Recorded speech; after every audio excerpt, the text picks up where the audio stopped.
Welcome to my channel. పల్లెటూరి చిన్న గ్రామంలో ప్రతి సంవత్సరంలా స్వాతంత్ర దినోత్సవం నాటకం సిద్ధమయ్యింది. చిన్నప్పటి నుండే గ్రామ ప్రజలు స్వాతంత్ర్య దినోత్సవం ప్రత్యేకంగా జరుపుకునే అలవాటు చేసుకున్నారు. ఆ సంవత్సరం స్వాతంత్ర దినోత్సవం సందర్భంగా గ్రామంలో ఉన్న పాఠశాల ముందుకు ఒక సంతరించు పథకాన్ని ఏర్పాటు చేయాలని నిర్ణయించుకున్నారు. పాఠశాల పిల్లలు మరియు గ్రామ పెద్దలు కలిసి ఒక ప్రత్యేక కార్యక్రమం నిర్వహించడానికి కసరత్తు చేశారు. పిల్లలు తెలుపు, ఆరెంజ్, ఆకుపచ్చ రంగు జెండా రంగులైన వస్త్రాలు వేసుకుని నాటకం మరియు సంగీత ప్రదర్శనలు చేయడానికి సిద్ధమయ్యారు.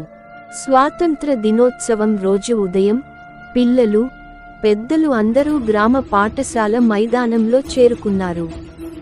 జాతీయ జెండా ఎగరేయడం, ప్రణామం చేయడం, కవితలు మరియు పాటలు పాడడం మొదలైంది. గ్రామ పెద్దలు స్వాతంత్ర సమరయోధుల గురించి మాట్లాడారు, తమ కథలు చెప్పుకున్నారు.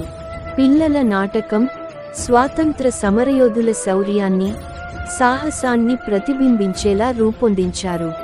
వివిధ క్రీడా కార్యక్రమాలు, గ్రామ ముస్తాబుకు మార్గదర్శకాలు, నూతన ఆవిష్కరణలు కార్యక్రమాన్ని సజావుగా తీర్చబెట్టాయి.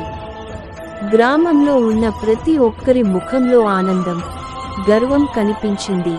ఈ రోజుకు రేపటి రోజు ఎలా ఉన్నా తమ స్వాతంత్ర్యం కోసం జరిగిన పోరాటాన్ని మరువద్దని వారి భావనలో ప్రతిసారి ఉంటుందని, ఈ రోజున ఆనందంగా ఉత్సవం జరుపుకోవాలని వారు అనుకున్నారు. ఈ కథ పల్లెటూరి ప్రత్యేకతలను మరియు స్వాతంత్ర దినోత్సవం యొక్క శక్తిని ప్రతిబింబించేలా రాయబడింది.